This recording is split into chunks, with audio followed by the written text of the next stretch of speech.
একজন নারী কখন নারী থেকে প্রেয়সী হয়ে ওঠে জানো? যখন সে অপরূপ সৌন্দর্যের অধিকারী হয়েও তার বহিক সৌন্দর্যের গুরুত্ব না দিয়ে ভালোবাসাকে গুরুত্ব দেয়। যে ভালোবাসাকে অবজ্ঞা নয়, সম্মান করতে জানে। প্রেয়সী চেনা যায় তার হাসিতে। নিষ্পাপ হেসে সে যখন নির্লিপ কণ্ঠে প্রেমিক নাম ধরে ডাকে, যখন সে সুযোগ থাকার পরেও বিশ্বাস রাখে।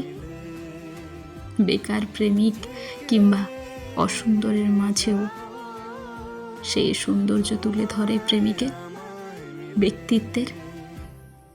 সে ভালোবাসে, সব কিছু উজাড় করে দিয়েও সে ভালো প্রেমিকা হয়ে ওঠে।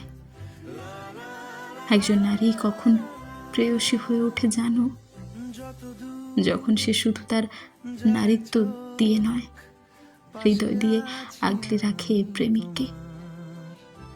যখন সে তোমার অগোছালো জীবনটাকে সুন্দরভাবে গুছিয়ে দেয়। তীব্র হতাশায় যখন তুমি মুচড়ে পড়ো, তখন সে তোমায় কত সুন্দরভাবে বুঝিয়ে দেয়। ঠিক তখন সে তোমায় আগলে রাখে, ভালোবাসে।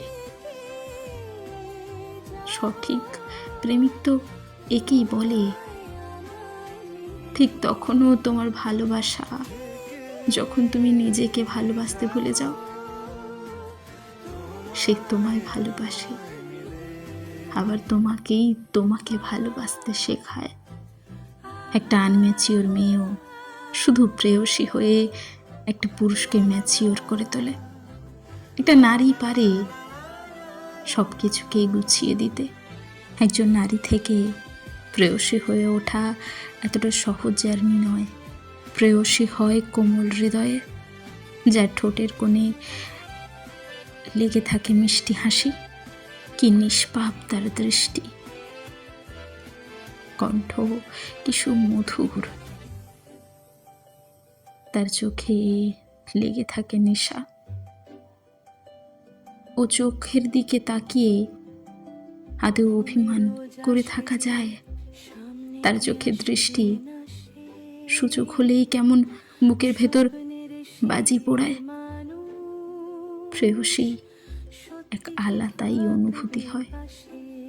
তার পায়ের নূপুর থেকে তার কানের ঝুমকো, সবই হৃদয়ে গাঁথা হয়ে রয়।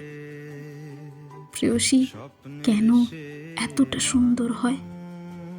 প্রেয়সী মন ভালো করার ওষুধ হয়। প্রেমিক পুরুষের বুকের কম্পন হয়। এই সব কিছুর মাঝে নারী প্রেয়সী হয়ে ওঠে। প্রেমিকের বুকে সুখকর স্পন্দন হয়ে ওঠে। কারো প্রেয়সী হয়ে ওঠা নারীর জীবনের সব থেকে সুখকর অনুভূতি হয়ে থাকে।